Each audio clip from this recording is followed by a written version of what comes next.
Muy buenos días, son las 9 en punto de la mañana de este viernes 18 de julio del año 2025 y en este momento, a las 9 en punto de la mañana de este nuevo día, usted está viendo En Conexión por TVV Network y lo está escuchando por Éxito 107.1 FM en Miami por HD2. Hoy 18 de julio es el día de Santa Sinforosa, San Emiliano, San Federico de Utrecht y San Bruno de Ceñí. En el calendario astrológico de Enrico Mariani tenemos a la luna menguando en Tauro desde esta madrugada. La luna de Tauro es luna de prosperidad, estabilidad, luna lenta y pesada porque es la luna de la llenura y la abundancia. Entre los consejos prácticos, buena para podar plantas, para que crezcan, buena para cortarse el cabello, para garantizar un crecimiento sano y abundante. Y esa luna en Tauro va a estar allá arriba hasta el domingo, cuando a las 6:21 de la mañana entrará menguando en Géminis.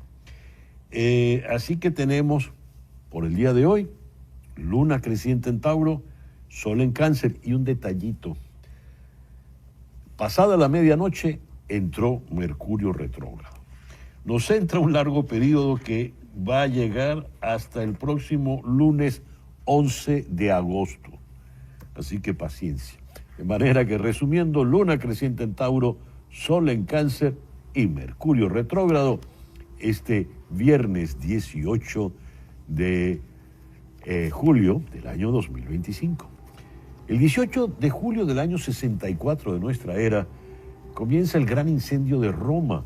Cuando Nerón era emperador, se dice pues que él empezó a tocar la lira mientras veía la ciudad incendiarse.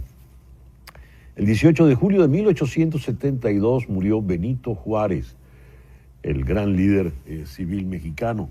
Tenía 66 años. El 18 de julio de 1918 nació Nelson Mandela, abogado, político, activista contra el apartheid. Los sudafricanos le refieren como el padre de la nación. Recordemos que por el apartheid pasó 27 años preso y al liberarse se convirtió en presidente del Congreso Nacional Africano antes de ser elegido el primer presidente negro de Sudáfrica. Mundialmente hoy se asume esto como el Día de Nelson Mandela, quien recibió el Premio Nobel de la Paz en el año 1993.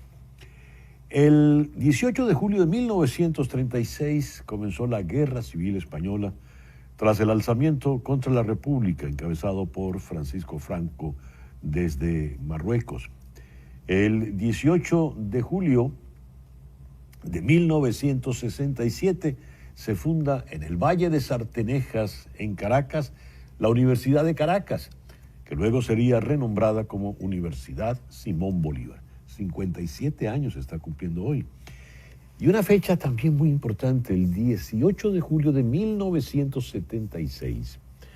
En las Olimpiadas de Montreal, una jovencita rumana de apenas 15 años obtuvo por primera vez en la historia de los Juegos Olímpicos 10 puntos en una competencia de gimnasia.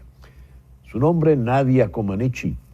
Tenía 15 años en ese momento, de esa gracia hacen ya 48, y la señora Comaneci tiene unos muy hermosos 63 años a la fecha. Nuestro programa de hoy, el que te hemos preparado, lo vamos a iniciar en Washington conversando con el periodista, escritor, economista Moisés Naim. Con Moisés vamos a analizar la circunstancia política venezolana cuando está por cumplirse un año del 28 de julio. Vamos a hablar también, por supuesto, de la circunstancia política en los Estados Unidos, cuando se habla de el fin de la democracia en Estados Unidos. Y vamos a hablar también de su nuevo libro, que ya está pronto a publicarse, sobre los charlatanes. De manera pues que tendremos mucho para conversar con Moisés Naim. De Washington subiremos después a la ciudad de Boston para conversar con el abogado de temas migratorios, Julio Enríquez. Con él vamos a tocar lo siguiente. Hay grupos sociales que están demandando al gobierno del presidente Trump por la política que lleva adelante el ICE de detener a los inmigrantes cuando van a los tribunales de inmigración para conocer de sus casos de asilo, para ir por una audiencia a la que hayan sido citados. Después, aquí en Miami, vamos a conversar con el profesor Eduardo Gamarra de la Universidad Internacional de Florida. El Congreso ha aprobado el recorte del gasto federal para la ayuda exterior. ¿Qué implica eso? ¿Por qué se ha tomado una medida como esa? El foro de hoy se lo vamos a dedicar a la humildad intelectual. ¿Sabe usted lo que es humildad intelectual? ¿Alguna vez había oído ese término? A lo mejor no, pero sí se ha topado usted con ese tipo de personas que siempre quieren tener la razón y le discuten todo, y cuando usted les argumenta, ellos solo le escuchan para luego discutir. Vamos a tocar ese tema con las psicólogas Belén Colomina en Valencia, España, y con Liliana Torrella, aquí en Florida, en la ciudad de Orlando. Luego, en Maryland, vamos a conversar con Luis Botello, presidente del Media for Democracy Foundation. El Congreso también decidió recortar los fondos para los medios públicos, NPR, PBS. ¿Por qué se toma una medida tan drástica como esta? ¿Qué implica? ¿Qué consecuencias va a tener? Y vamos a cerrar conversando con Julio César Pérez Hernández, autor de este precioso libro, Courtyards of Cuba, Los Patios de Cuba. Es un libro exquisito, voluminoso, muy bien retratado, y con él vamos a conversar con Julio César Pérez Hernández. Ese, pues, el programa que te hemos preparado para el día de hoy. Y a las 9:07 de la mañana, vamos entonces con las noticias más importantes. El Congreso aprobó una solicitud de la Casa Blanca para recuperar $9,000 millones destinados a ayuda exterior, radiodifusión pública, después de que los republicanos cedieran ante las presiones del presidente Donald Trump en una inusual sesión de poder presupuestario. La Cámara de Representantes, con una votación de 216 a 213 en la madrugada de hoy, viernes, ya envió el paquete al presidente Trump para su firma. La mayor parte de los fondos previstos, unos $8,000 millones, se destinaban a programas de ayuda exterior. Los 1,100 millones restantes se destinaban a la Corporación para la Radiodifusión Pública, CBP, que financia a NPR y a PBS. Para ganarse el voto de los senadores republicanos que inicialmente se opusieron, los líderes de la bancada republicana acordaron eliminar un recorte de $400 millones que Donald Trump había solicitado al Plan de Emergencia Presidencial para el Alivio del SIDA, conocido como PEPFAR. La Casa Blanca indicó que no impugnaría el cambio. También protegieron parte de la financiación de programas específicos como la ayuda a Jordania y Egipto, Alimentos para la Paz, un programa que proporciona asistencia alimentaria a otros países, y algunos programas de salud global.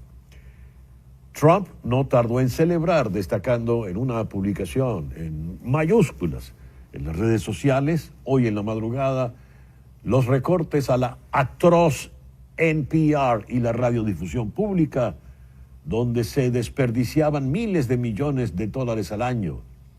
Los republicanos han intentado hacer esto durante 40 años y han fracasado, pero ya no. Esto es enorme. Cita textual para Donald Trump. El Congreso logró una victoria decisiva para la industria de las criptomonedas al aprobar la primera legislación federal que regula las monedas estables y allanar el camino para un uso más amplio de esta tecnología en las finanzas cotidianas. El Congreso aprobó ayer jueves el primer proyecto de ley importante sobre criptomonedas del país. Esta votación histórica señala un cambio radical en la postura estadounidense respecto a estas monedas digitales. La Cámara de Representantes aprobó el proyecto de ley Genius con 308 votos a favor y 122 en contra, con un importante apoyo demócrata, adoptando regulaciones para un tipo de criptomoneda conocida como monedas estables o stablecoins, que según sus defensores transformará fundamentalmente el mundo del comercio. El El presidente Donald Trump autorizó al Departamento de Justicia solicitar la divulgación del testimonio del gran jurado de la Fiscalía en el caso de Jeffrey Epstein, cediendo así a la creciente presión de sus partidarios por una mayor transparencia en el conflictivo caso del difunto y deshonrado financiero. La medida se produjo ayer después de que The Wall Street Journal informara que Donald Trump envió una vez una sugestiva tarjeta de cumpleaños a Epstein en el año 2003. Una historia que el presidente calificó de falsa. Trump prometió demandar a The Wall Street Journal por el artículo. The Wall Street Journal y personalmente Rupert Murdoch fueron advertidos directamente por el presidente Donald J. Trump de que la supuesta tarjeta que publicaron enviada por el presidente Trump a Epstein es falsa y si la publican serán demandados. Esto lo escribió el propio Donald Trump en Truth Social. Y cito, la prensa tiene que aprender a ser veraz y a no depender de fuentes que probablemente ni siquiera existen. El presidente Trump ya ha derrotado a George Stephanopoulos, ABC, 60 Minutes, CBS y otros y espera demandar y exigir responsabilidades al otrora gran The Wall Street Journal. Fin de la cita. Habrán notado que el presidente se refiere a sí mismo en tercera persona. Con otras noticias que nos remiten igual al presidente Trump, le han diagnosticado insuficiencia venosa crónica, una afección que provoca hinchazón en las piernas. Según la secretaria de prensa de la Casa Blanca, la señora Karoline Leavitt, Trump se sometió a un examen completo que incluyó pruebas vasculares. La insuficiencia venosa crónica ocurre cuando las venas de las piernas no bombean sangre al corazón, lo que provoca que se acumule en las extremidades inferiores que luego pueden hincharse. Leavitt afirmó que no había evidencia de trombosis venosa profunda ni enfermedad arterial y que todos los resultados de la prueba estaban dentro de los límites normales. Emil Boff, quien entre otros casos representó a Donald Trump en el caso de Nueva York, donde el entonces expresidente fue condenado por 34 cargos de falsificación de registros comerciales, está a un paso más cerca de convertirse en juez federal de apelaciones. El Comité Judicial del Senado, de mayoría republicana, votó ayer a favor de presentar su nominación al Pleno del Senado, a pesar de una acalorada reunión de la que los demócratas abandonaron la sala en señal de protesta. Boff ha sido nominado por el presidente Trump para un puesto vitalicio en el Tribunal de Apelaciones del Tercer Circuito, que abarca a Delaware, a New Jersey y a Pensilvania. El senador Dick Durbin, el demócrata de mayor rango en el Comité Judicial, acusó a Boff, cito, de liderar el esfuerzo por utilizar el Departamento de Justicia como arma contra los enemigos del presidente. Fin de la cita. Más de 900 exabogados del Departamento de Justicia y más de 75 jueces estatales y federales jubilados también expresaron su alarma ante la posibilidad de que el propio abogado defensor penal de un presidente sea ascendido a un puesto judicial tan alto. 3 años después de que el gobernador de Florida, Ron DeSantis, impulsara un plan de redistribución de distritos electorales en la legislatura, la Corte Suprema del Estado rechazó ayer una impugnación presentada por grupos de defensa del derecho al voto, quienes argumentaban que parte del plan violaba la Constitución estatal.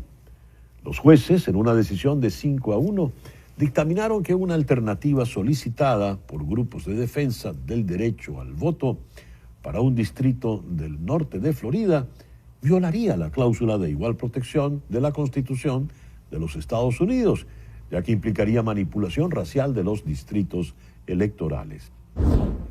Stephen Colbert, fuera. CBS anunció que planea finalizar el Late Show después de la próxima temporada televisiva, alegando una decisión financiera. Cito, consideramos a Stephen Colbert irreemplazable y retiraremos la franquicia de The Late Show en mayo de 2026. Así declararon los ejecutivos de CBS en un comunicado. Agregaron, estamos orgullosos de que Stephen haya elegido CBS como su hogar. Él y la emisión serán recordados en el panteón de los grandes que honraron la televisión nocturna. Esta es una decisión puramente financiera en un contexto difícil para la televisión nocturna. No está relacionada de ninguna manera con el rendimiento, el contenido ni otros asuntos que ocurran en Paramount. Fin de la cita. Colbert, quien fue informado de la decisión de la cadena el miércoles por la noche, según una persona familiarizada con el asunto, habló a la audiencia en la grabación de la emisión del jueves. Es un trabajo fantástico, ojalá alguien más lo tuviera, bromeó, mientras agradecía a los ejecutivos de CBS y a los aproximadamente 200 empleados que trabajan en su programa. La Unión Europea acordó nuevas sanciones contra Rusia por su invasión de Ucrania, intensificando los esfuerzos para obligar a Moscú a sentarse a la mesa de negociaciones. Las últimas sanciones reducen el precio límite de las exportaciones petroleras rusas y restringen aún más la flota fantasma del Kremlin, compuesta por petroleros no registrados utilizados para evadir las sanciones energéticas. Reuters citó a fuentes cercanas al presidente ruso Vladimir Putin, quien afirmó que no se inmutó ante las amenazas occidentales y que en cambio, cito, tiene la intención de seguir luchando. Fin de la cita. En Venezuela, mujeres familiares de jóvenes arrestados tras la crisis política posterior a las elecciones presidenciales de julio de 2024, solicitaron una reunión con el fiscal general Tarek William Saab con el fin de exponerle los casos de sus parientes y conocer por qué, según denuncian, las excarcelaciones están paralizadas desde el mes de marzo. Cito, estamos a punto de cumplir un año desde que comenzó esta pesadilla y seguimos sin comprender por qué nuestros familiares continúan bajo esta prisión injusta. Fin de la cita. Así lo dicen en una carta que entregaron al Ministerio Público en Caracas, en cuyas inmediaciones se efectuó una vigilia. La carta, firmada por madres, esposas, abuelas, hermanas, tías y demás familiares, alertó sobre el deterioro de la salud de los detenidos, indicando que sigue debilitándose y que muchos de ellos continúan presentando infecciones en la piel y los riñones, así como problemas de tensión, respiratorios y gástricos. La gran mayoría muestra síntomas de depresión y dificultades para conciliar el sueño. Sufren pánico y ansiedad al pensar que perderán mucho más tiempo de sus vidas detrás de esos injustos barrotes. Cita textual de la carta de las mujeres que afirman que los detenidos son en su mayoría jóvenes trabajadores y estudiantes provenientes de comunidades populares. Dicen, somos gente humilde para quienes la vida se ha vuelto cada día más difícil a causa de esta injusta prisión. Fin de la cita. Y a las 9:18 de la mañana vamos entonces con nuestro editorial. Luego de haber leído fragmentos de esta carta de las madres, carta a Tarek William Saab, el fiscal general, no del Estado, sino de la dictadura venezolana, es bueno mencionar que para hoy están previstas marchas en toda Venezuela y en Caracas frente a la Nunciatura Apostólica para pedir la libertad de los presos políticos. Asumiendo que hoy es el día de Nelson Mandela, quien fue preso político por 27 años, se va a pedir la libertad de todos ellos. Ante la Nunciatura, que no haya canonización de la Madre Rendiles y de José Gregorio Hernández con presos políticos. Más, luego de todos los informes que se han presentado, luego del informe reciente de Amnistía Internacional, de Human Rights Watch, del Consejo de Derechos Humanos de la Organización de Naciones Unidas, del informe de la Comisión Interamericana de Derechos Humanos de la OEA, es impresionante la indolencia, la sordera de la dictadura venezolana. A propósito de los presos políticos, quiero leer un par de párrafos de un artículo impactante de Soledad Morillo Belloso. Contar a los presos políticos es una tarea que se extravía entre cifras que no cuadran y memorias que se encogen. No están ausentes, están atrapados, secuestrados por un sistema que perdió toda compostura y ya no intenta parecer legal sino que se ha acomodado en el vacío del derecho extinguido. Los presos políticos no son cifras, son latidos interrumpidos. Existen, son, habitan las márgenes de las conversaciones, el sopor de las madrugadas, los pasillos mal iluminados donde nadie espera justicia. Se mezclan con el oxígeno rancio, con el polvo que cubre los rostros olvidados, y lo insoportable es que ya no conmueven. De escándalo pasaron a fondo decorativo, de clamor a normalidad. Y continúa Soledad Morillo. La realidad los ha absorbido como parte de su escenografía emocional. El gesto que se evita, la frase que se suspende, la queja que no se pronuncia. Esto se nota en la forma en que se desvía la vista, en el modo en que se aprende a callar. No hay estruendo, hay aceptación. Y lo que no se grita se conserva en silencio como si no existiera. Hay que gritar por ellos, pues. Hay que insistir. No se puede olvidar a nuestros presos políticos que lamentablemente el número de ellos crece día tras día.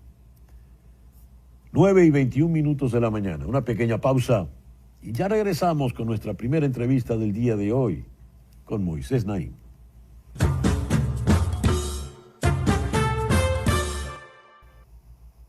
Son las 9:25 de la mañana, aquí en el horario del este, en los Estados Unidos.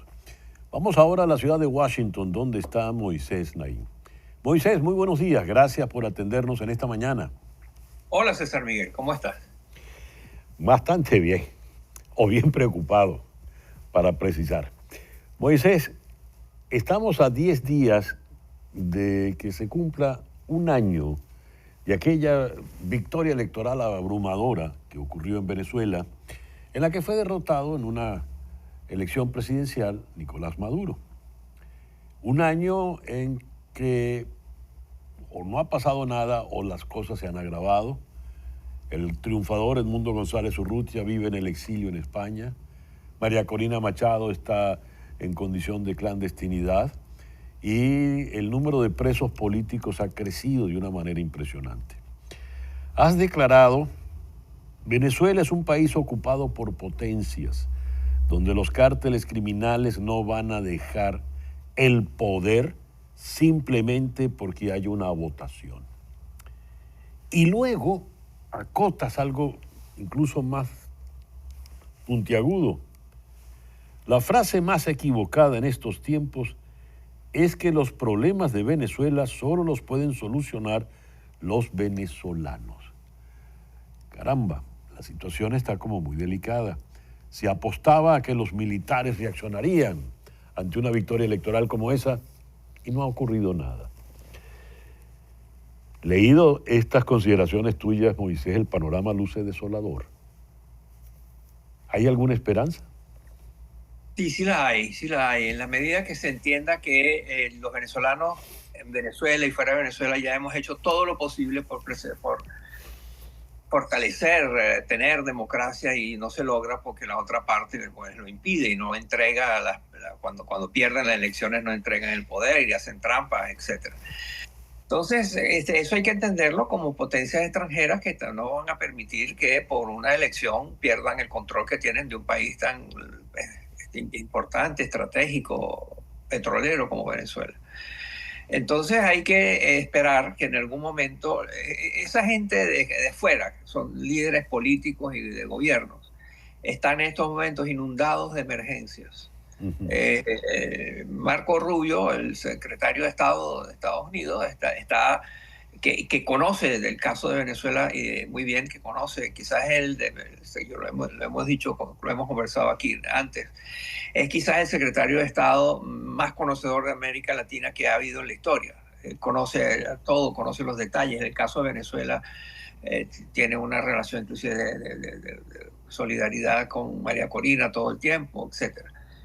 Y él está desbordado. El presidente Trump le encargó a él que se encargara del caso de Venezuela, pero la verdad es que no ha podido. Él está metido en el tema de Gaza, en el tema de Irán, en el tema de Ucrania, en el tema de las relaciones con China, en el tema con las relaciones europeas, la Comunidad Europea.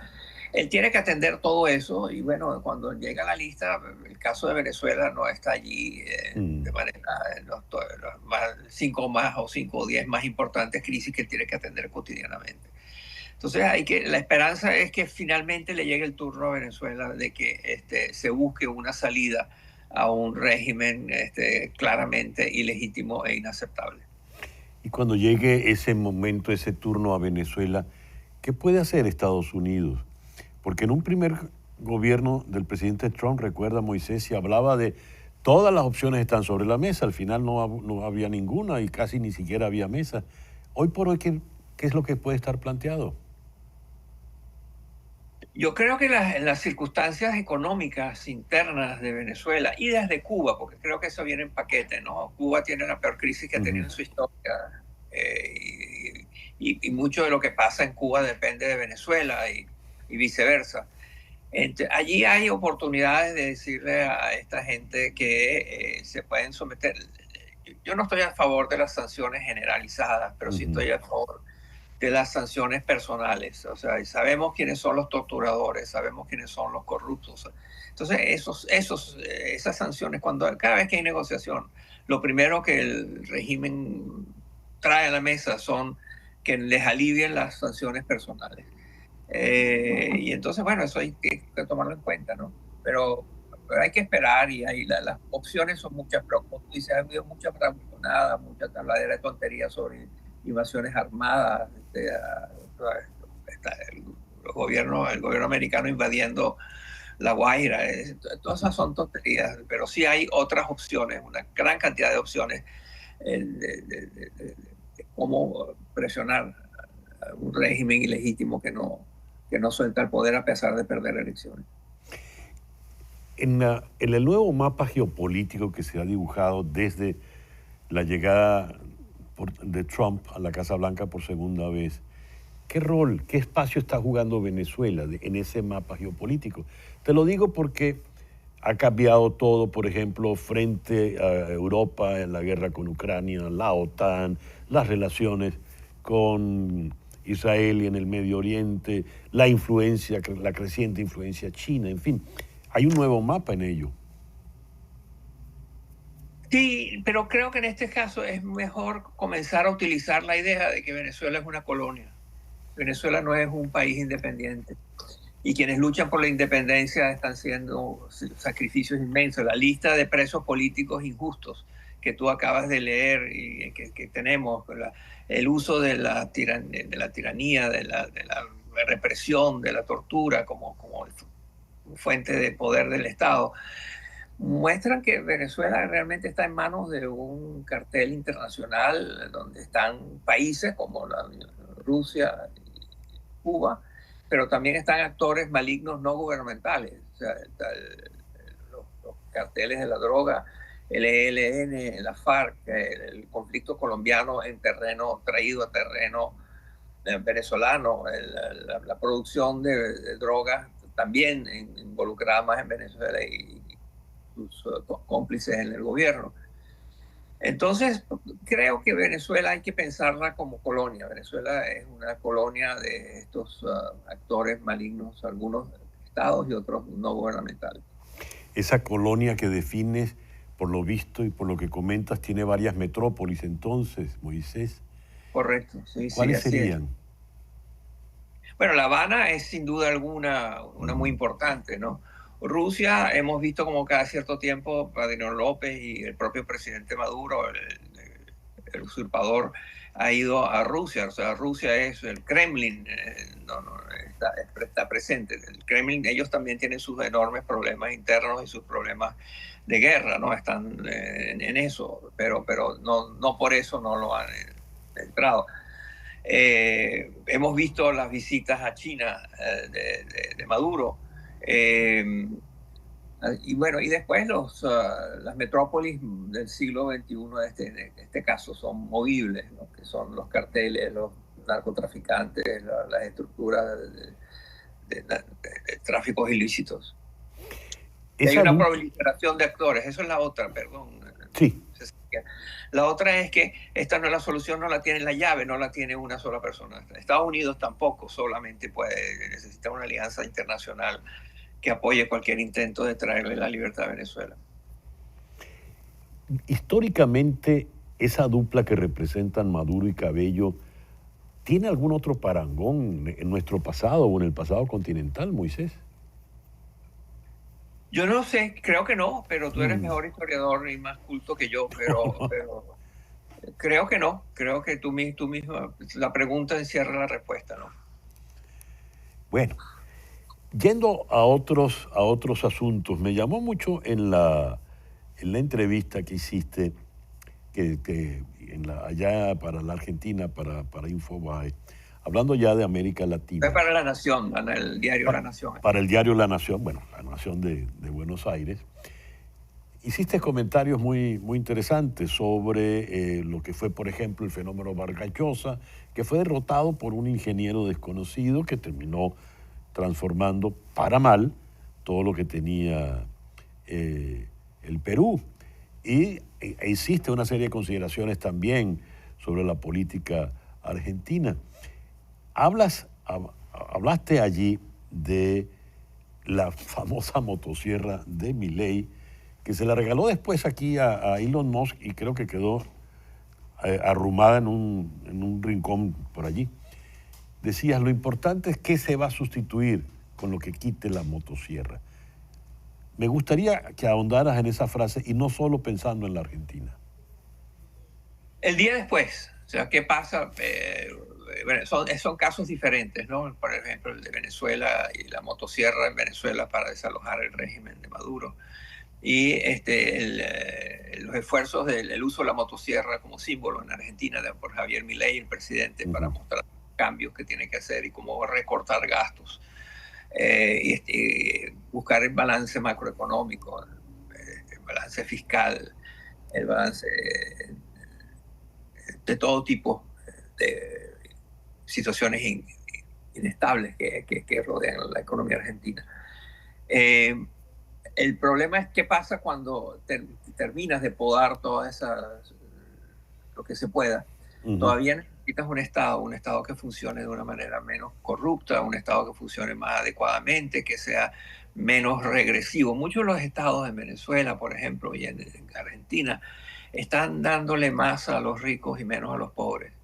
En Venezuela, el caso de la regresión que hay en términos de cómo se distribuyen los mermados ingresos que ahora llegan a Venezuela, van todos a una camarilla de líderes políticos que usufructúan del dinero, mientras que los pobres cada vez que tienen menos. Y en Argentina también, y entonces eso genera una presión política inmensa, ¿no? De hacer algo, hagan algo, ¿no? Y ese algo muchas veces, hablo en la entrevista en la que mencionas, hablo del choque que hay o de la discordancia que hay entre el tiempo político y el tiempo real.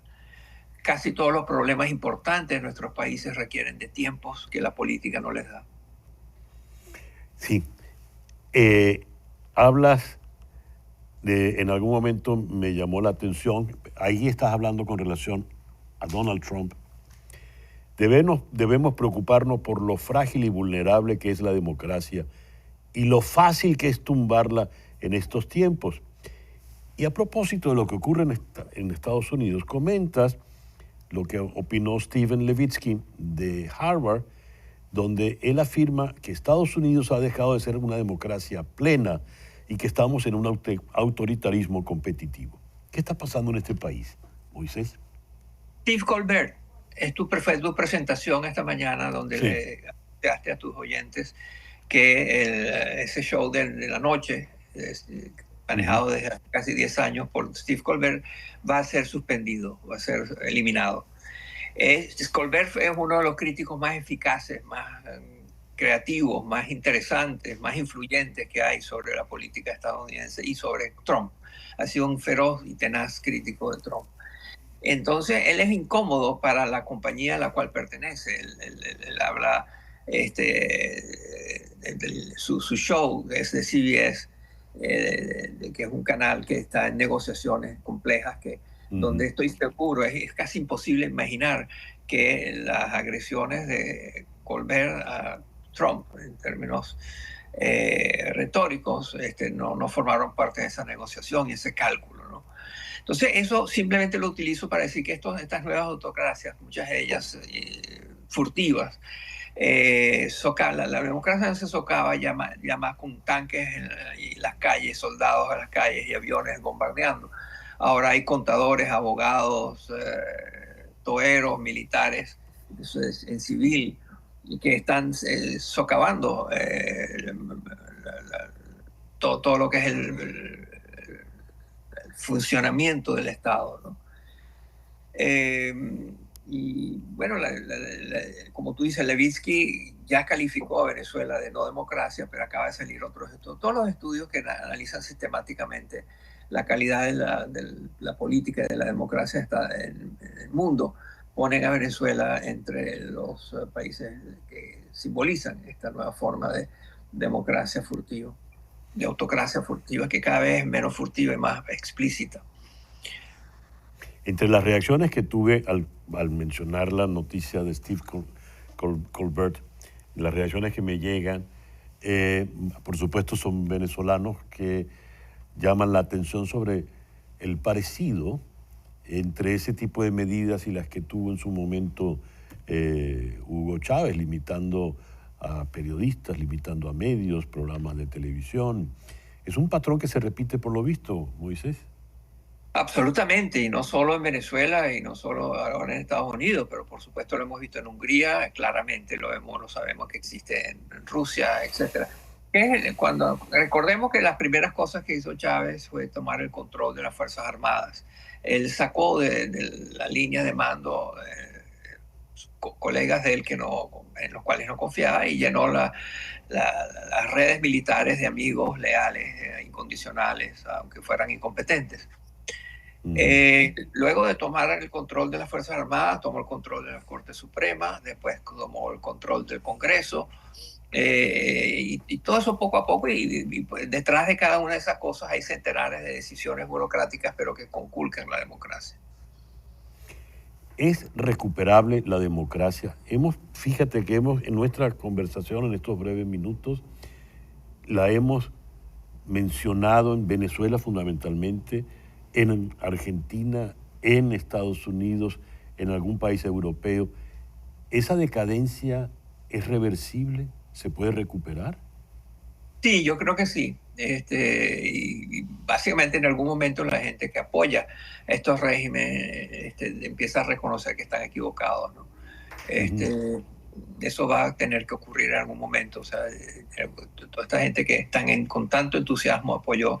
Recordemos el apoyo que generaba Hugo Chávez, ¿no? Hoy en día la marca Hugo Chávez está muy dañada, la marca socialismo está muy dañada, ¿no? Y yo creo que la marca Trump también está sufriendo importantes impactos por todo lo que está pasando y por todos los errores, por toda la situación. Pero eso no hace que haya un movimiento masivo a favor. Todavía falta mucho, o poco, no lo sé, para que la gente que apoya a Trump piense mejor sus decisiones y puntos de vista. Acaban de ponernos nuestra productora Flor Alicia en imagen la portada de tu próximo libro que firmas junto con nuestro muy estimado amigo Kiko Toro.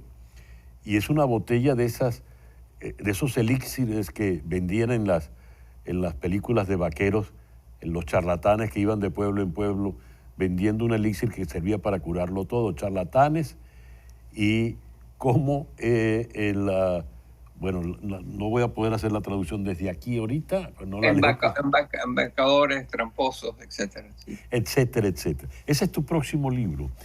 ¿Quiénes son estos charlatanes? Sí, el libro, llevamos Kiko Toro y yo, llevamos ya 4 años trabajando en este libro. La gran pregunta es, ¿por qué somos tan fáciles de influir los seres humanos? ¿Y cómo lo hacemos? ¿Y qué pasa? Tenemos 21 casos de todo el mundo en el cual hay estos líderes carismáticos, atractivos, influenciales, capaces de influenciar a la gente, pues, ¿no? Uh-huh. El libro ya está a la venta por anticipado en Amazon y el 7 de octubre sale a la venta en inglés y en la segunda semana de enero sale en español. Y muchas gracias por permitirme la cuña. No, por favor, vamos a hacerla más completa. Entre esos charlatanes, ¿quiénes se podría destacar? Porque siempre habrá algún lector que tendrá algún interés en particular en alguno para que vaya directo a ese capítulo. La lista es larga, como te digo. 21 casos. Son 21 casos y tú sabes cómo ponerle a alguien a que escoja cuál de sus hijos le gusta más, ¿no? Yo voy a dejar la incertidumbre para que compren el libro. Bueno, muy bien. Vamos a regresar a nuestro comienzo, que fue Venezuela, a casi un año de aquel 28 de julio del 2024, que fue una jornada sin duda histórica. Como decía, Edmundo González Urrutia está en el exilio y María Corina Machado está en algún punto de la clandestinidad. Buena parte de la dirigencia política está en prisión y hay como una suerte de desbandada, de desmoralización. ¿Cómo amaneceremos el 29 de julio del 2025, Moisés? Con la preocupación de cuándo va a comenzar el cambio, la idea de que esto se va a sostener por más tiempo es difícil de defender. Las situaciones internacionales de Venezuela son complicadas, pero como ya dije, hay que pensar en Venezuela hoy en día como una colonia como ya lo he dicho. Entonces, cuando pienso más ese punto de vista, ¿qué va a pasar en esos tiempos? ¿Qué va a pasar con los poderes colonialistas que hoy en día dominan la política y el funcionamiento del Estado en Venezuela? Moisés, muchísimas gracias por estos minutos en la mañana de hoy y desde ya pues solicitamos charlatanes para descubrir nuestros 21 charlatanes favoritos. Muchas gracias, siempre un placer conversar contigo. Muchas gracias, Moisés. Moisés Naim desde Washington. 9:45 de la mañana, una pequeña pausa y ya regresamos en Conexión.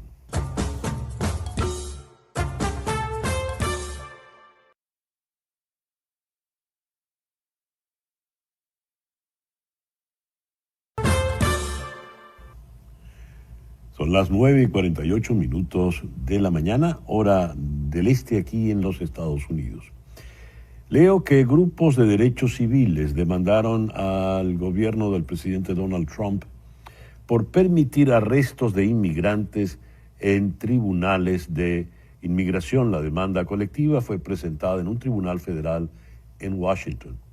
Vamos a la ciudad de Boston, donde está el abogado de inmigración, Julio Enríquez. Julio, muy buenos días. Gracias por estar con nosotros en la mañana de hoy. Buenos días, gracias por la invitación, César Miguel. ¿Qué nos puedes decir, Julio, de esto que acabo de leer? Bueno, hemos visto un aumento significativo en los arrestos de personas, no un aumento significativo, realmente esto era una práctica que no ocurría anteriormente, existía una política que prohibía este tipo de arrestos, salvo excepciones muy extremas, y cambiaron la política y la política... este cambio de política lo que produjo fue que se coordinaran los fiscales que están en los casos de deportación junto con los oficiales de ICE, de modo que los fiscales solicitasen el cierre de los casos, avisaran a los oficiales de deportación de ICE que están afuera y tan pronto la persona saliera de la audiencia con su caso ya cerrado, el oficial de ICE los arrestase. Y eso está pasando a nivel nacional en grandes números y es un cambio de política y por lo tanto hay una demanda federal que está intentando demostrar que este cambio de política se hizo de manera arbitraria y caprichosa, en violación de la ley, sin seguir los procedimientos adecuados para cambiar la política y aparte en violación al debido proceso de las personas que están sufriendo estos arrestos. A ver, parece... Tal como lo cuenta Julio, pareciera que es una celada, ¿verdad? Va la persona a un tribunal porque ha sido citado, porque tiene, por ejemplo, un caso de asilo. Va a enterarse de cómo va el caso X. Y resulta que al él ir a buscar su información, comparecer por la citación, viene ICE y se lo lleva. Además, de manera violenta, esposados con las manos a la espalda, empujados. ¿Eso por qué procede de esa manera? ¿Eso es correcto? Eso es justamente lo que plantea la demanda, que no es correcto. Bueno, primero desde el punto de vista procesal y segundo desde el punto de vista del impacto que esto tiene en las comunidades, ¿no? Desde el punto de vista procesal, la primera consecuencia es que están cambiando la forma en la que ha operado típicamente el proceso de inmigración. Las personas atienden a una entrevista, a una cita, a lo que llaman una audiencia de presentación típicamente, frente al juez. Y la expectativa es que el proceso continúe, que se fije una nueva fecha, que se determine el siguiente paso procesal del proceso, que no es lineal, que no es exacto en todos los casos, siempre va a haber sus características dependiendo de la situación personal de quien se esté hablando. Pero la expectativa es que el proceso continúe. Y lo que está ocurriendo es que estas personas llegan, el fiscal solicita al juez en medio de la audiencia que ese caso sea cerrado. Y el fiscal, por supuesto, es quien lleva, quien tiene la potestad de perseguir el caso, de decirle, pues nosotros queremos, es un proceso de deportación y por lo tanto el fiscal es que está pidiendo la deportación. Cuando la persona pide un asilo lo hace como una defensa a ese proceso de deportación. Por eso lo llaman asilo defensivo. Y si el fiscal dice, no, nosotros no estamos deportando, nosotros no queremos solicitar una deportación, y solicitamos al juez que el caso sea cerrado, el juez típicamente, a menos que haya una objeción argumentada de parte del inmigrante, el juez típicamente lo va a acordar el cierre del caso. Cuando el caso cierra, si esa persona tenía un asilo defensivo allí, esa persona se queda en el aire, esa persona se queda sin ninguna protección. Porque si bien le cerraron el proceso de deportación, también lo que ocurrió es que en ese caso se cierra su solicitud de asilo. Y al quedarse en el aire, al salir esa persona por la puerta de la sala de la corte, afuera la está esperando un oficial de ICE y dice, usted ya no tiene una solicitud de asilo, usted ya no tiene un proceso, usted está en el aire y en ese caso usted va arrestado. Pero esto es obviamente coordinado, esto no es una acción que ocurre casualmente, esto está coordinado entre los fiscales y los oficiales de ICE, y esa coordinación está produciendo un efecto muy fuerte en las comunidades, porque ahora, por supuesto, las personas no quieren atender a las audiencias, porque tienen mucho temor de que lo que termina ocurriendo, en lugar de avanzar en su proceso de asilo, es que terminen arrestados y deportados. Uno ve en las imágenes, gente joven, el susto, todos llevan carpetas, documentos, porque en efecto iban a una comparecencia judicial, ¿verdad? Iban convencidos de que estaban haciendo las cosas bien, legalmente. Cuando dices todo esto está coordinado, la estrategia con el fiscal, los espera ICE en la puerta, y además ICE encapuchados, ¿por qué se cubren los rostros? ¿No? En fin. ¿Esta orden viene de dónde? ICE depende del DHS. La señora Kristi Noem es la que manda todo esto. ¿Qué rol juega Stephen Miller en todo esto, Julio? Bueno, Stephen Miller está por encima desde el punto de vista estratégico y jerárquico. Y Kristi Noem es la persona que está a cargo del Departamento de Seguridad Nacional. Y es quien dirige tanto la oficina a la que pertenecen los abogados de ICE, los fiscales, como los oficiales que operan en los arrestos y que al final son quienes coordinan las deportaciones. Entonces, la persona que al final está llevando a cabo esta coordinación es Kristi Noem. Esa fotografía que veíamos fue el caso de una juez que fue arrestada por ICE porque ayudó a que escapara un migrante. ¿Qué ocurrió allí, Julio?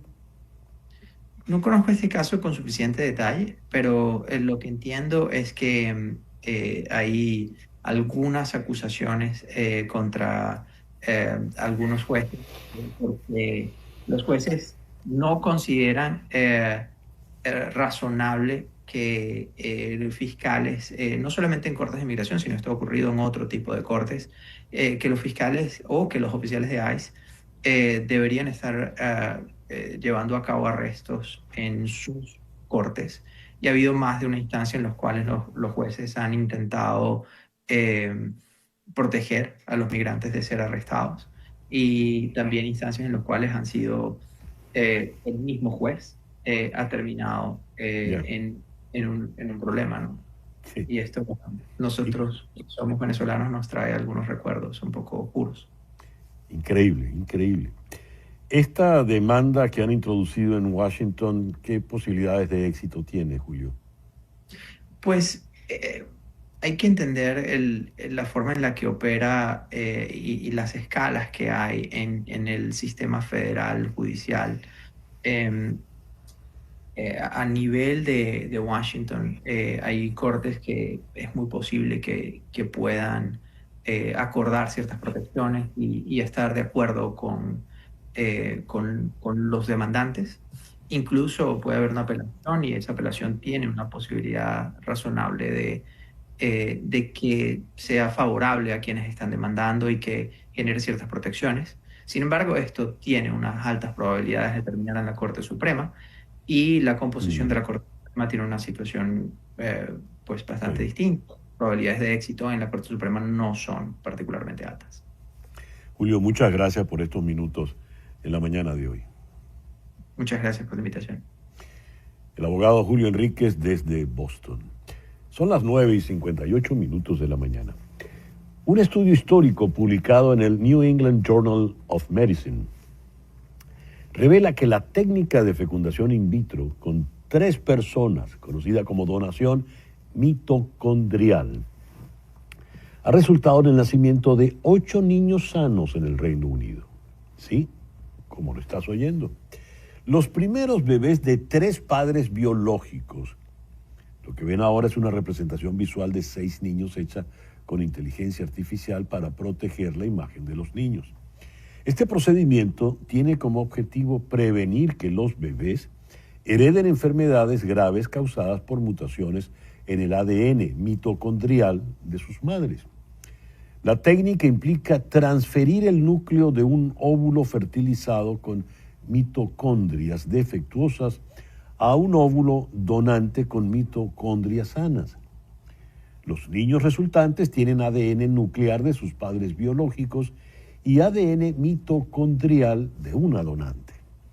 El Reino Unido fue el primer país en aceptar explícitamente la donación mitocondrial en el 2015 y el Newcastle Fertility Center es la única clínica licenciada para realizarla. De 22 mujeres con mitocondrias defectuosas que se sometieron al procedimiento, se lograron 8 nacimientos, incluido un par de gemelos y un embarazo en curso. Los 8 niños, 4 niñas y 4 niños nacieron sanos y se están desarrollando normalmente, siendo el mayor de más de 2 años y el menor de menos de 5 meses. 5 de ellos no han presentado ningún problema de salud, mientras que los otros 3 tuvieron problemas menores y tratables. Así que va muy, muy bien el experimento. Vamos ahora a conversar aquí en Miami con el profesor Eduardo Gamarra del Departamento de Política y Relaciones Internacionales de la Universidad Internacional de Florida. Eduardo, muchísimas gracias por atendernos en la mañana de hoy. Al contrario, un placer estar con ustedes, como siempre. Eduardo, recién en la madrugada de este viernes se aprueba en el Congreso el recorte al gasto federal en la ayuda al exterior. ¿Qué implica este recorte? ¿Qué consecuencias puede tener?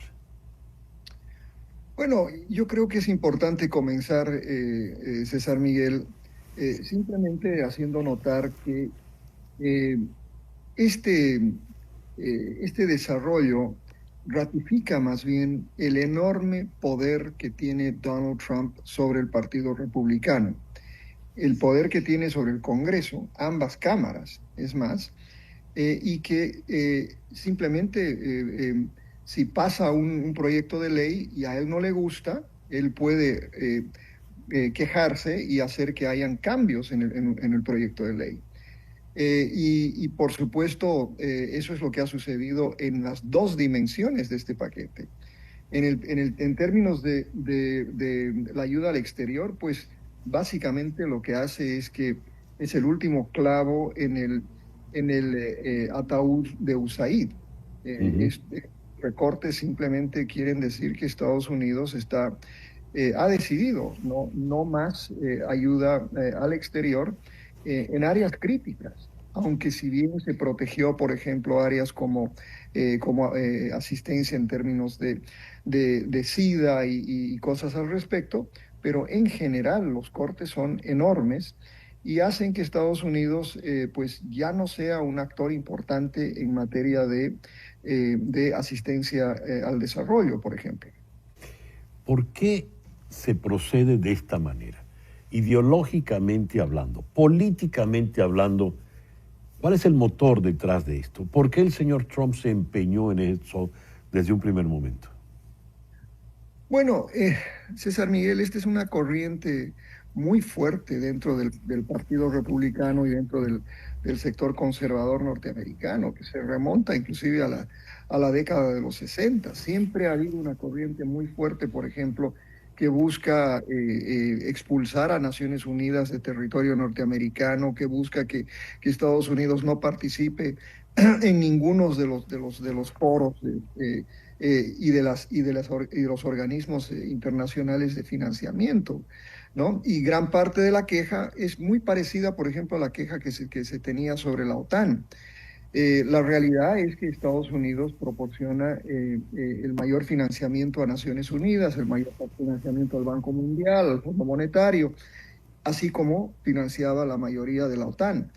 Eso se ha convertido, o por lo menos coagula con el movimiento trumpista y se convierte entonces en demandas que hacen, por supuesto, que tenga una expresión tan fuerte en el Congreso de los Estados Unidos y que sobre todo siga siendo algo que el presidente Trump piensa que es la fórmula para sostener su movimiento a lo largo del tiempo. Esto le abre camino pues a otros países. China, por ejemplo. ¿No entra China en la ecuación de estos estrategas políticos, Eduardo? Sí entra, pero creo que no entienden el mensaje, ¿no? Ya. Por ejemplo, lo que está sucediendo en todo lado, en América Latina simplemente, ¿no? Estados Unidos, no por Donald Trump, pero ya antes, había dejado un vacío enorme en la región, un vacío que ha sido absolutamente llenado por la China y con un plan estratégico de largo plazo. La China hoy es el socio comercial más importante de una mayoría de los países latinoamericanos. Y más aún, hoy, por ejemplo, Estados Unidos va a países, lo he visto en República Dominicana, lo está haciendo la presión en el Perú y en otros países, donde básicamente les dicen, abandonen a la China, cesen sus relaciones con la China, pero no hay una promesa de reemplazar lo que tiene la China, por ejemplo, en el Perú. Han construido un puerto que va a integrar al Perú al Pacífico de una forma extraordinaria, que podría suplir al Canal de Panamá, inclusive en importancia comercial. Entonces, hay esta demanda política, no tengamos relaciones con los chinos, vamos a prohibir que ingresen estudiantes chinos a nuestras universidades, la China es una amenaza, etcétera, pero a la vez no estamos haciendo lo que deberíamos hacer, porque paradójicamente lo que estamos haciendo más bien es todo lo contrario, recortando la asistencia internacional. Fíjate que la China no solo está dando asistencia económica, está dando créditos. Y en toda la región se han construido estos famosos institutos de Confucios, ¿no? Para promover el estudio de la China. Acabo de regresar de Buenos Aires, uno de los edificios más imponentes. Es un edificio de un banco de la China, ¿no? Entonces, la presencia de la China ya no es una abstracción, no es algo que está presente y que Estados Unidos está haciendo todo lo posible para más bien retraerse de la región. Quisiera regresar a lo que observaste al comienzo de esta conversación, Eduardo. La influencia total y absoluta de Donald Trump sobre el Partido Republicano. Es decir, hoy Trump y el Partido Republicano pareciera que son una y la misma cosa. No hay ningún tipo de disidencia frente a lo que piensa Donald Trump. ¿Por qué esa obsecuencia que tienen los parlamentarios, los políticos del Partido Republicano hacia Donald Trump, que es un personaje muy poco republicano, si a ver vamos? Bueno, la única disidencia, entre comillas, quizás la estamos viendo con el tema de Jeffrey Epstein, ¿no? Y la famosa lista de agentes, pero yo francamente no creo que sea lo suficiente, ¿no? Como para de alguna manera minar el apoyo que él tiene. Lo que pasa es que esto es un movimiento, como lo hemos venido hablando en conversaciones anteriores. Y los movimientos son básicamente ciegos en torno a sus liderazgos. Acá ha habido una cultura, ¿no? Muy importante, un culto a la personalidad, mejor dicho, de Donald Trump. Y esto está absolutamente consolidado. Ese culto a la personalidad hace entonces que la gente, ¿no? Sus seguidores, le perdonen todos los pecados que puede haber cometido en el pasado, los que está cometiendo ahora y probablemente los que cometerá en el futuro, ¿no? Entonces, yo creo que este movimiento hoy en día es un movimiento muy sólido políticamente y no va a ser fácil desmantelarlo. Y particularmente en un contexto donde hay una oposición que es básicamente inexistente o por lo menos ineficiente. Entonces, este proceso que vive Estados Unidos ahora, a tu entender, sería irreversible en el futuro inmediato. Mira, si vemos el fenómeno de movimientos como este comparativamente, vemos que son movimientos que duran décadas. Creo que este movimiento, por ejemplo, ya hay personas, académicos más inteligentes que yo, que dicen que han hecho la comparación, por ejemplo, del trumpismo con el peronismo en la Argentina. El peronismo comenzó en la década de los 30 y sigue siendo un movimiento importante en la Argentina. Veamos, por ejemplo, el movimiento que llevó a la presidencia de Estados Unidos a Theodore Roosevelt y todo lo que implicó en términos de políticas públicas. Eso duró por lo menos hasta finales del siglo pasado. Entonces, estas son ciclos importantes, grandes, pero que son más, tienen más duración cuando hay un líder, ¿no? Pues que no tiene ningún problema en simplemente decir que el movimiento es él, que el país es él y que pues el futuro del país depende de lo que él hace y lo que él dice. Y toda una cantidad de gente que lo rodea, que simplemente apoya cada una de sus actividades y de sus dichos y de sus hechos, ¿no? Eduardo, muchísimas gracias por atendernos en la mañana de hoy. Con mucho gusto, como siempre. Eduardo Gamarra es profesor en la Florida International University. Son las 10:10 de la mañana. Hacemos una pequeña pausa y al regreso nuestro foro de hoy, la humildad intelectual. ¿Sabes de qué se trata? Ya regresamos.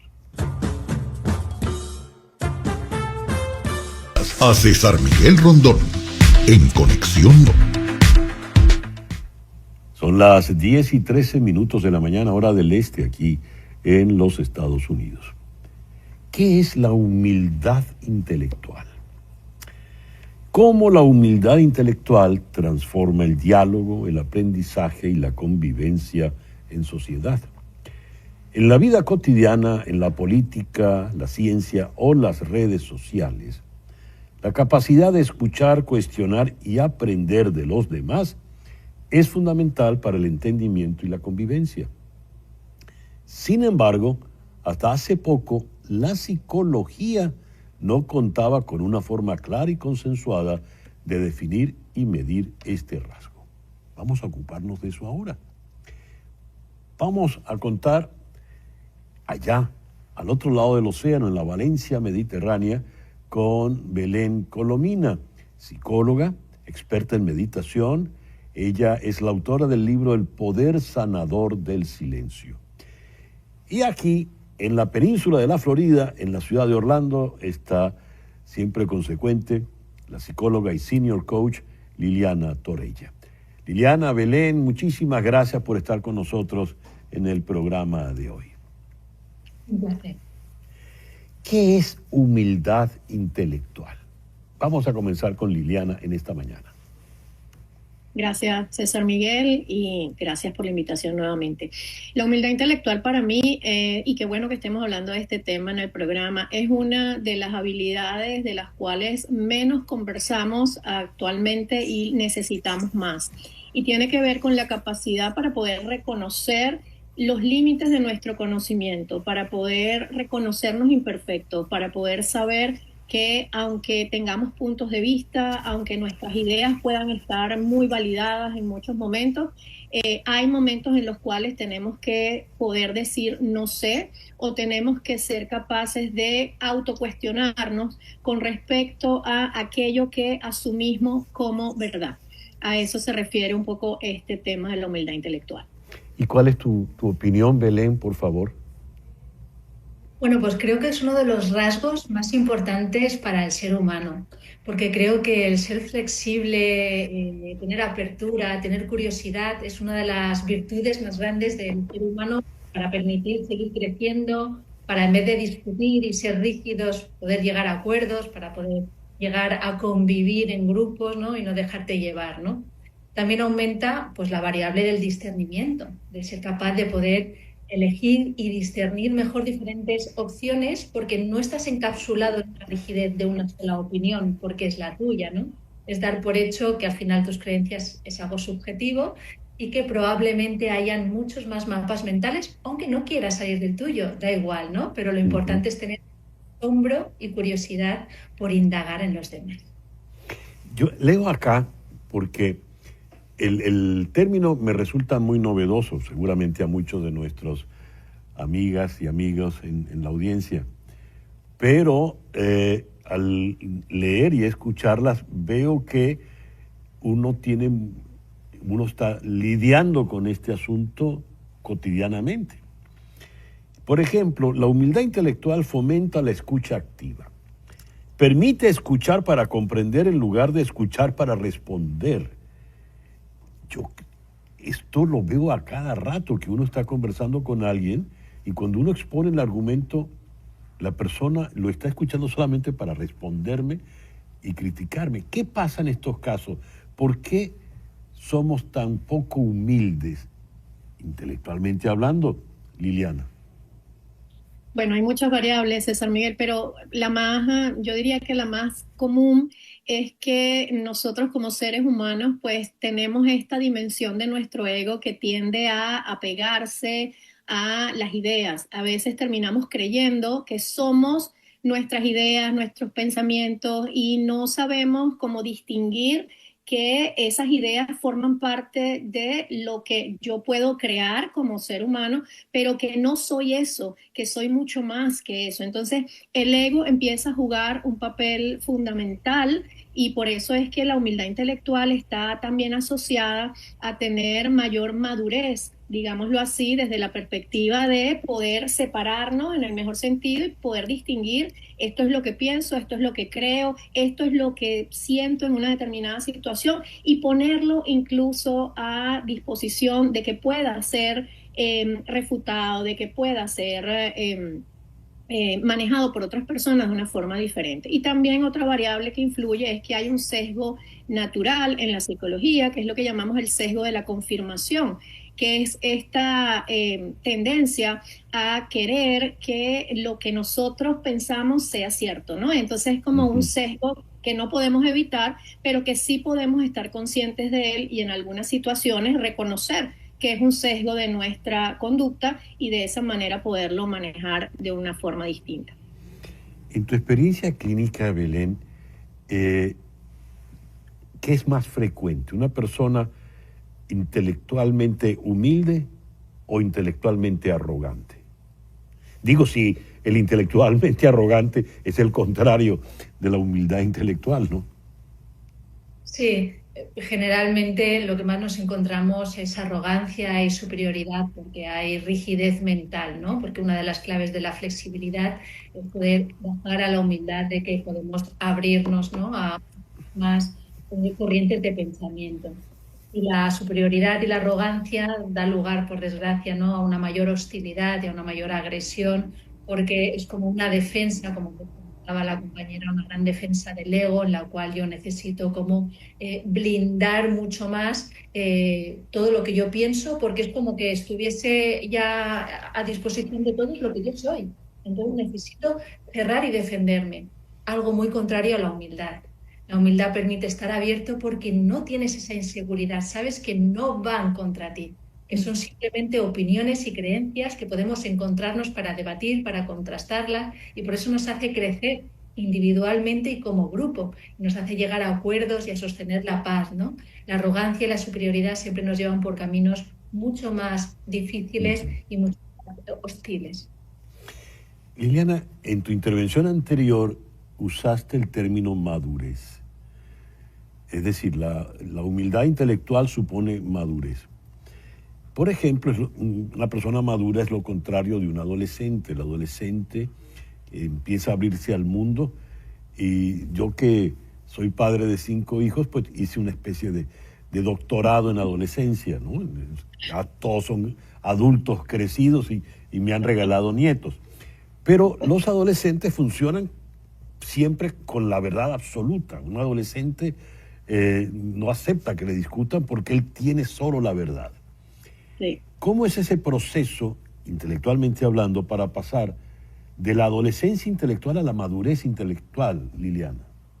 Sí, fíjate, César Miguel, eso que estás diciendo es muy relevante porque justamente en esa etapa la concentración del ego está en poder autoafirmarse, ¿sí? El adolescente necesita una referencia que diga: yo soy importante, yo valgo, lo que quiero es y lo que digo es cierto. Cuando vamos pasando a este periodo de madurez, lo que se esperaría, en teoría, es que vayamos conociéndonos un poco más nosotros como seres humanos, vayamos entendiendo esto que decía muy bien Belén, de que yo no puedo reconocerme imperfecto y puedo saber hasta dónde están mis límites, y en consecuencia entonces puedo decir no sé, me puedo disculpar cuando sé que algo me he equivocado, voy ganando seguridad y confianza en mí mismo. Pero esto no ocurre todas las veces, y entonces tenemos adultos, muy adultos,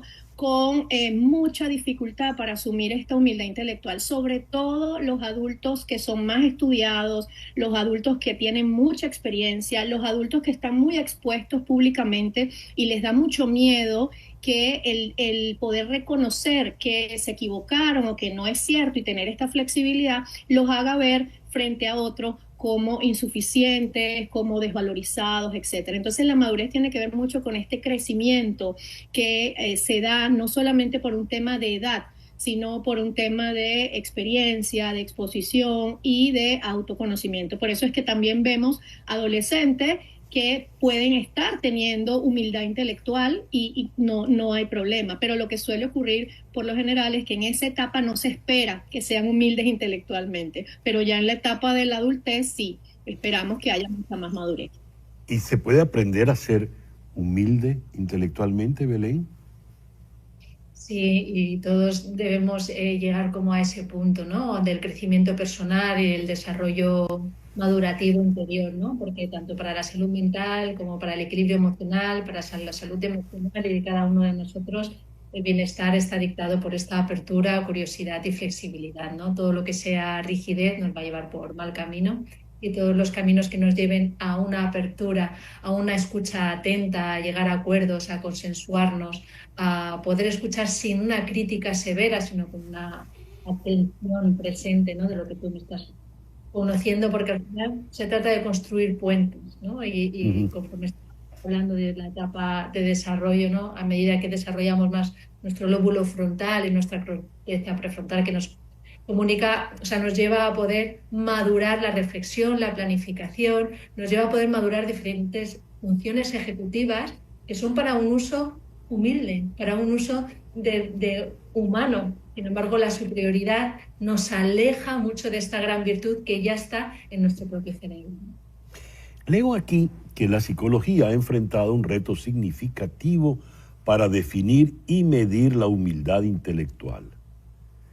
Debido a las falacias Jingle y Jangle.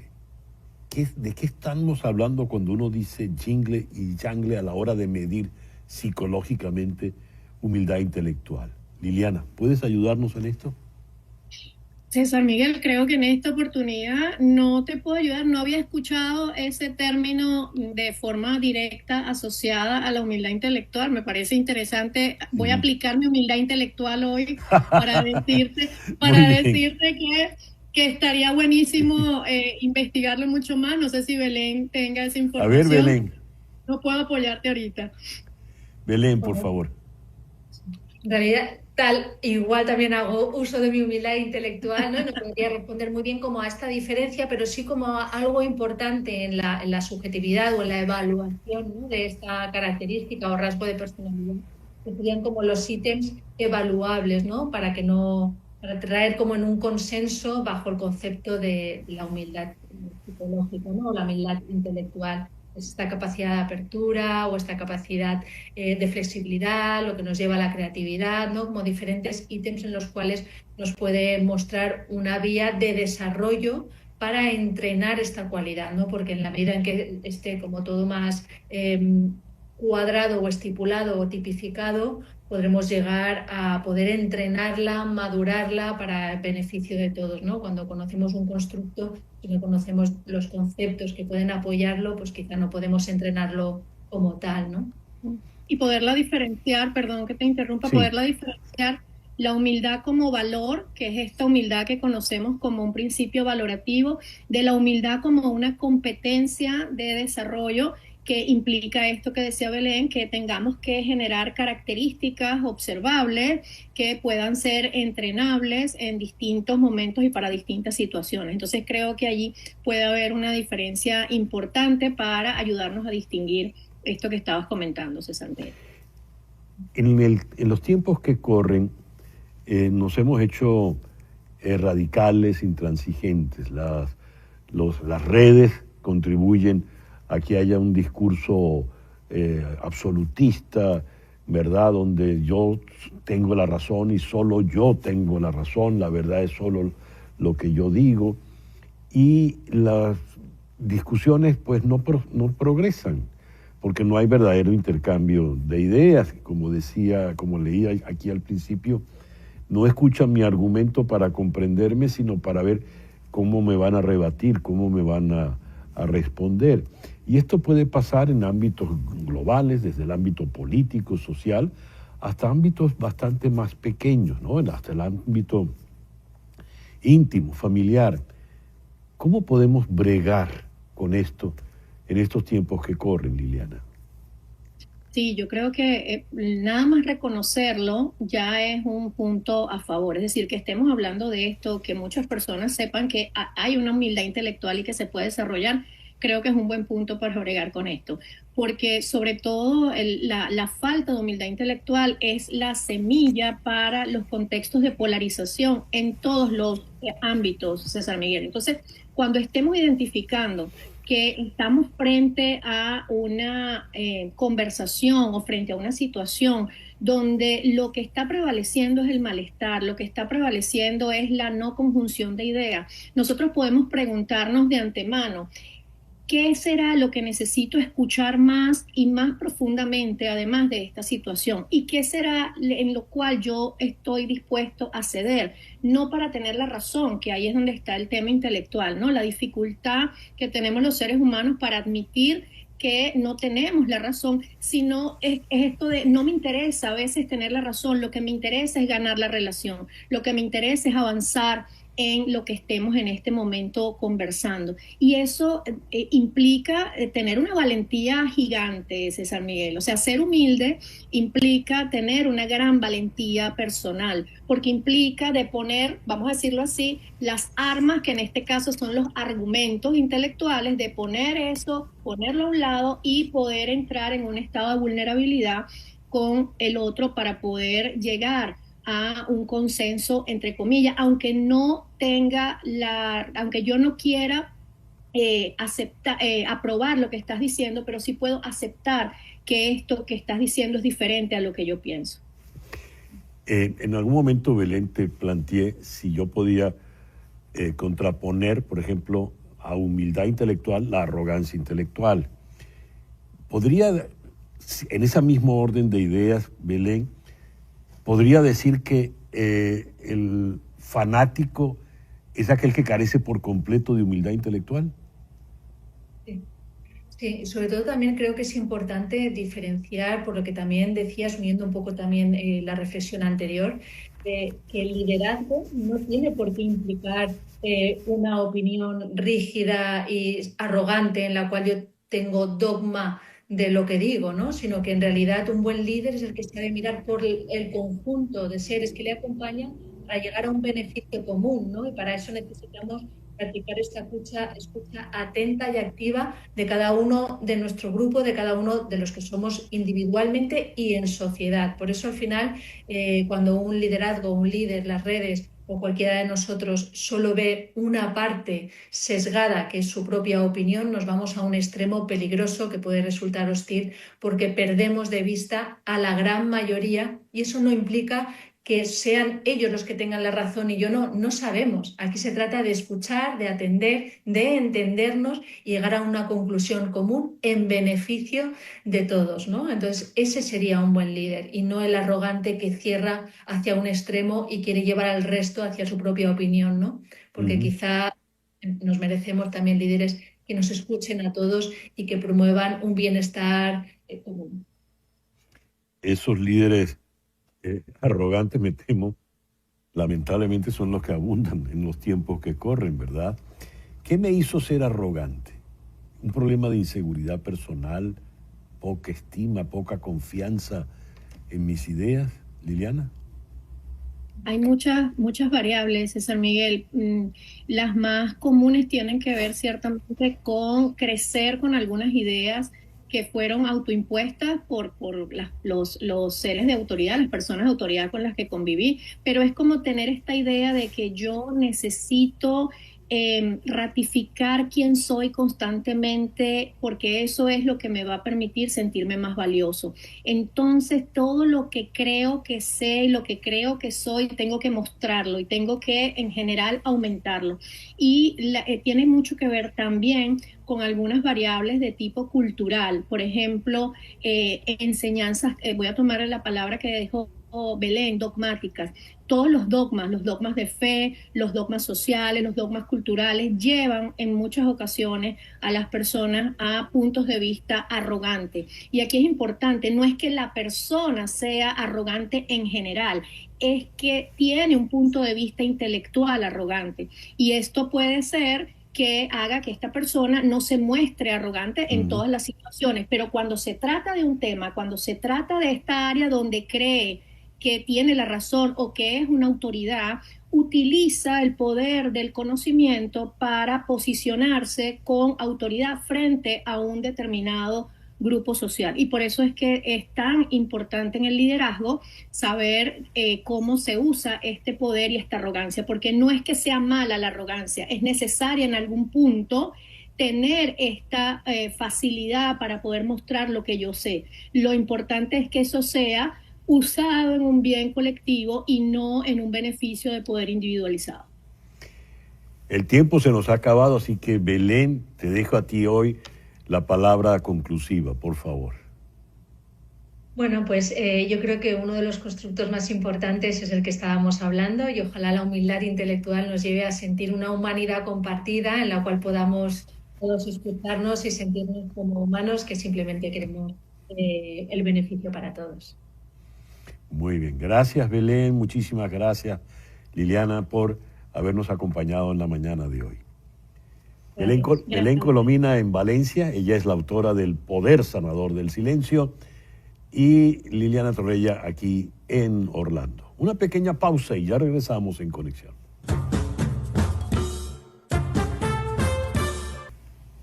Son las 10:37 de la mañana, hora del este en los Estados Unidos. Hablábamos con el profesor Eduardo Gamarra de FIU sobre los recortes de ayuda federal para varias agencias, lo que termina de descabezar a USAID, y entre los recortes aprobados en la madrugada de hoy en el Congreso allá en Washington van los que tocan directamente a los medios públicos. Directamente se recortan los fondos de la Corporación de Radiodifusión Pública, CPB, que es la que financia a PBS y a NPR. PBS es la televisora pública y NPR la radio pública. Recordemos, lo leía cuando me detuve en las noticias, la reacción del presidente Trump, quien escribió en mayúsculas en Truth Social que hay recortes a la atroz NPR y la radiodifusión pública, donde se desperdiciaban miles de millones de dólares al año. Los republicanos han intentado hacer esto durante 40 años y han fracasado, pero ya no. Esto es enorme. Todo eso en grandes mayúsculas escribió el presidente Trump. Pero la verdad, ¿qué son PBS, NPR? ¿Por qué se procedió de esta manera? ¿Qué ocurre ahora con estos recortes? Vamos a la ciudad de Washington, donde está Luis Botello, presidente y fundador de Media for Democracy Foundation. Luis, muy buenos días. Muchas gracias por atendernos en el programa de hoy. Muchas gracias, César Miguel, por tenerme en tu programa. La primera pregunta, ¿qué es PBS y NPR? Mira, estos nacieron en 1967 con la presidencia de Lyndon Johnson. Acuérdate que en esa época Estados Unidos estaba en medio de Vietnam, de toda la crisis que se había dado por la guerra de Vietnam. Y Lyndon Johnson pensó que crear un medio en donde el público pudiera creer, un medio que pudiera llegar a todas las comunidades, incluso en aquellas comunidades más apartadas de Estados Unidos, donde no existen medios de comunicación, donde incluso en ocasiones no hay electricidad o se va esporádicamente, que habría que crear una estación que pagara el público estadounidense para que esa programación llegara a estos lugares en donde no llega información, donde no existe un mercado que sostenga los medios de comunicación. Eso creó, y que también tenía que ser independiente. Es un tema importantísimo. En su momento, en su discurso, Lyndon Johnson decía que esta información iba a ser independiente, y para eso se tuvo que crear la corporación de Public Broadcasting, CBS, que es la que realmente distribuye los fondos que van a cientos de emisoras en lugares muy remotos donde no llega mucha información, y por lo general vive gente de muy escasos recursos en este caso. Entonces era importante porque eso iba a mantener a la gente informada. Recuerda que uno de los problemas en la época de Vietnam era que la gente no tenía información, que no sabía, y que si no tienes información, la democracia se basa en el acceso a información, y que para eso había que democratizarla y habría que estar en todas partes. Y por eso se crea este fondo. Incluso el fondo se da cada 2 años, precisamente para evitar la politización de si alguien da los fondos este año y cambia el gobierno, el otro año los puede quitar. Entonces se daba por 2 años para un poco aislarlo más y crear esa independencia necesaria que debe existir en la información. Y por muchos años ha tenido apoyo bipartidista, tanto republicanos como demócratas.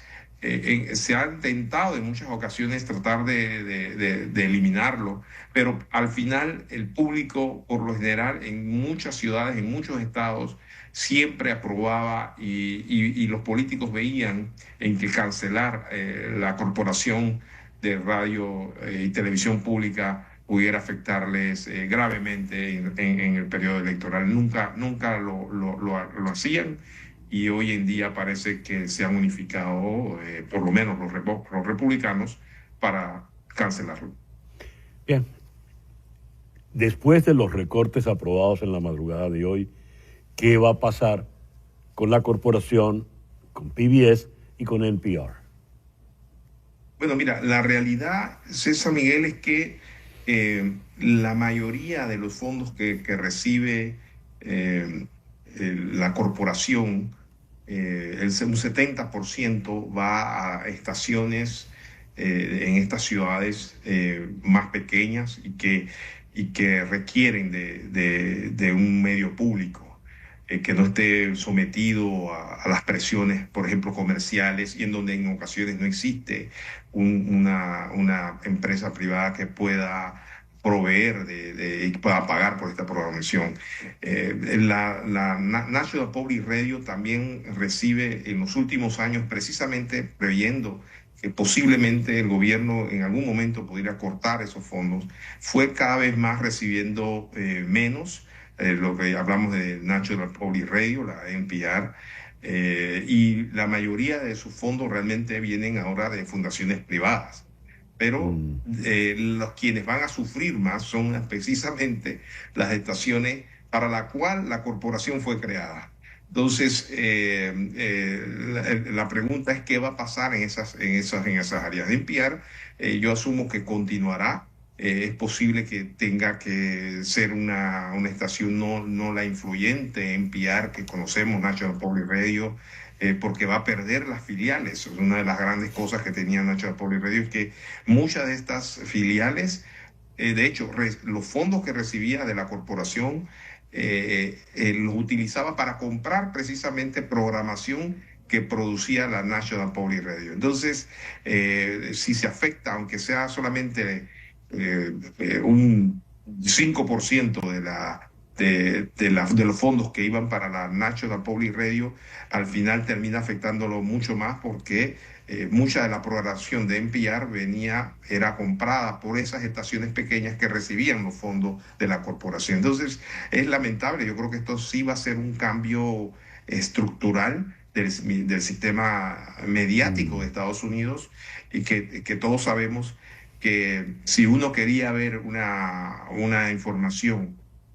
simple, muy independiente, en donde sabemos que no existen presiones comerciales, íbamos a la National Public Radio y a la Corporación por Public Broadcasting, que ha creado muchas programaciones como Sesame Street y otros que han sido prácticamente parte de la historia de Estados Unidos. Luis, la reacción que en la madrugada escribió el presidente en sus grandes letras mayúsculas nos da a entender, ¿verdad?, las verdaderas motivaciones que hubo detrás de esto. El presidente, en su proceder político, ha ido contra medios y periodistas. Y puntualmente, en este caso del que estamos hablando de los medios públicos, PBS y NPR. Y esa celebración enorme como gran victoria, pues nos explica esto. Esto está ocurriendo justo cuando Stephen Colbert resulta que queda sin su programa emblemático de las noches, ¿verdad? No tiene nada que ver por CBS con NPR, evidentemente, pero creo que en el fondo estamos hablando de lo mismo. Tú, como estudioso de esto, ¿cómo lo ves, Luis? Sí, mira, desafortunadamente se ha estigmatizado la programación. Creo que el presidente Trump ha sido muy hábil de utilizar la bandera de la politización, de tratar de criticar a la radio pública y a la corporación total como medios de izquierda. Desafortunadamente, los datos y los hechos, o sea, los datos y los hechos y los estudios que se han hecho no apoyan ese argumento. Al contrario, las encuestas que se han desarrollado demuestran que la radio pública y la televisión pública de Estados Unidos siempre ha sido sumamente abierta e independiente. Han utilizado uno que otros casos para señalar que la información estaba sesgada y que no le da voces a los conservadores. Pero quien escucha la radio y la televisión pública sabe que no existe un asidero real para señalar que la información es sesgada. Desafortunadamente, pareciera ser que el objetivo es simplemente político. Creo que no es un secreto. Yo creo que todo el mundo ha visto claramente las políticas del presidente han sido muy directas y abiertas en torno a su apreciación de lo que son los medios de comunicación. Para nada es simplemente claro ver que no le gusta la información que los medios en general, especialmente aquellos que tratan de cubrir ambas partes o que traten de ser más balanceados y de voz a todos, incluyendo los críticos del gobierno, claro, son prácticamente objetivos de la administración. Lo vimos también con la Voz de las Américas, la Agencia Global de Medios, de la cual yo fui parte de la junta directiva de la Agencia Global de Medios y que terminó también por decidir cortar los fondos de todas las entidades, incluyendo Radio Free Europe, Radio Libertad, Radio Free Asia y otras entidades que eran auspiciadas por el Estado. Entonces, yo creo que es clara la intención, es minimizar. No es tanto el corte, porque los fondos no es nada en comparación a los de otros gastos que existen, es realmente menos de 1% lo que se da en ayuda internacional y en medios. Entonces, la realidad es esa. Estamos en una administración que no cree realmente en medios independientes. Yo creo que hay que decirlo de esa forma. Luis, muchas gracias por estos minutos en el programa de hoy. Luis Botello, de Media for Democracy Foundation en Washington. Hablando de medios, para aquellos que se mantienen en el torbellino de las conspiraciones y los rumores, va este comentario. Las especulaciones sobre el fin del matrimonio de Barack Obama y Michelle se intensificaron cuando Michelle Obama se negó a asistir a la investidura de Donald Trump junto a su esposo. Desde ese momento se dispararon las diversas teorías. Los rumores sobre una posible ruptura en el matrimonio han circulado durante meses y la pareja lo abordó directamente en el podcast de Michelle Obama publicado el miércoles. Dijo: no ha habido ni un solo momento en nuestro matrimonio en el que haya pensado en dejar a mi hombre. Hemos pasado momentos muy difíciles, pero también hemos tenido mucha diversión, muchas aventuras y me he convertido en una mejor persona gracias al hombre con el que estoy casada. Cita textual para Michelle Obama. A lo que Barack Obama bromeó diciendo que ni siquiera estaba al tanto de los rumores y dijo: me aceptó de nuevo. Fin de la cita. Por lo pronto será de nuevo Epstein y no su lista el centro del debate. Y ahora vamos a hablar de este hermosísimo libro que tengo aquí. Courtyards of Cuba, los patios de Cuba, de Julio César Pérez Hernández.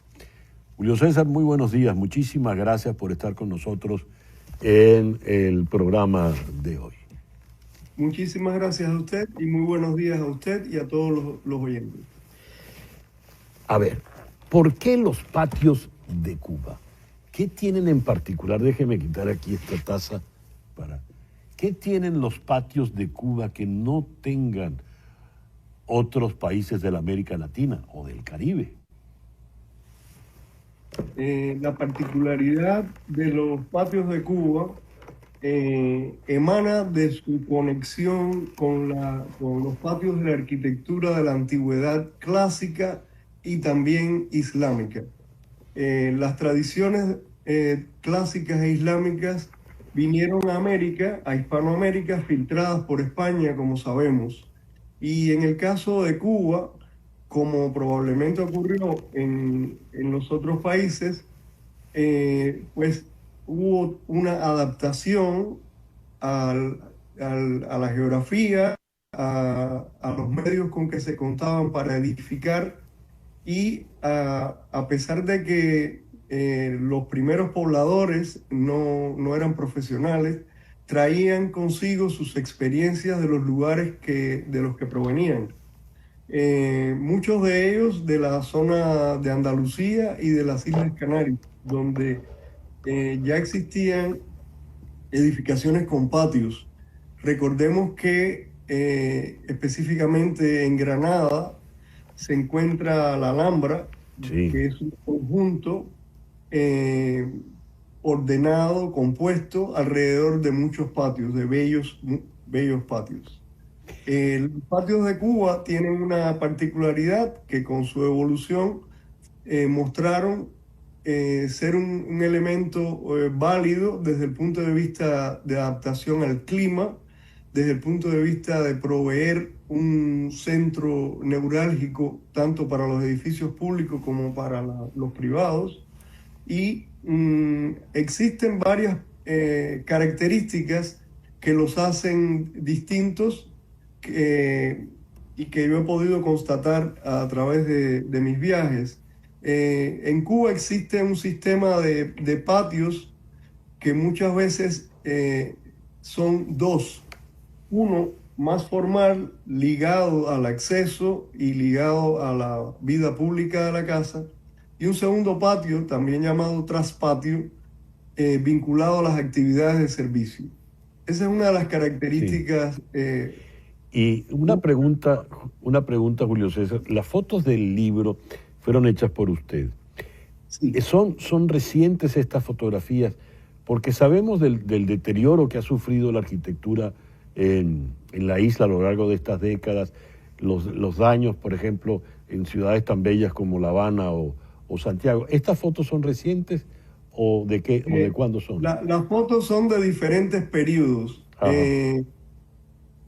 Algunas son más recientes que otras, pero lo que usted dice es correcto. Hay un deterioro físico de las edificaciones, pero por otra parte hay otras que fueron restauradas y las fotos muestran ese estado real. O sea, no hay ningún truco en las fotos. A través del libro se puede recorrer cronológicamente las diferentes ciudades y pueblos de Cuba, y las fotos muestran el estado real en que los edificios se encuentran o se encontraban al momento de ser hechas estas fotografías. ¿Cuánto tiempo le llevó a usted preparar el libro, Julio César?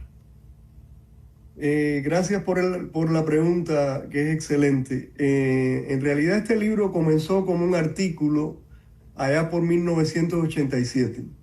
Y yo continué, ese artículo se iba a publicar originalmente en México, pero nunca se publicó. Y yo continué investigando sobre el tema y lo fui enriqueciendo. Finalmente, alrededor de 2013, el libro estaba concluido, al extremo que yo tenía firmado un contrato entonces con la editorial Trinity University Press de San Antonio, Texas. Y finalmente pasaron algunos años y a pesar de que la editorial decía que estaba interesada en la publicación, nunca lo hizo. Y Andelani Press, que es quien publicó finalmente el libro, afortunadamente, pues retomó el proyecto que fue llevado a cabo. En realidad, a partir de ahí también el libro tuvo ajustes, siempre es un palimpsesto, es algo que se reescribe, pero en realidad el libro ha tomado una buena parte de mi vida académica y profesional. ¿Cómo se puede adquirir? La editorial tiene una mejor respuesta que yo para eso. Existe un enlace que la editorial provee Andelani, sí. para adquisición del libro. Es lo que Andelani Press. Andelani es Press. la editorial de este libro, Courtyards of Cuba, los patios los patios de Cuba, de Julio César Pérez Hernández, arquitecto y urbanista. Julio César, muchísimas gracias por estos minutos en el programa de hoy. Muchísimas gracias a usted. Y este lunes en Conexión, diplomacia de rehenes. Nicolás Maduro usa las detenciones de los extranjeros como estrategia política. Diplomacia de rehenes, este lunes en Conexión. Gracias pues por permitirnos estar allí. Tengan todos el mejor día posible y un buen y reparador fin de semana.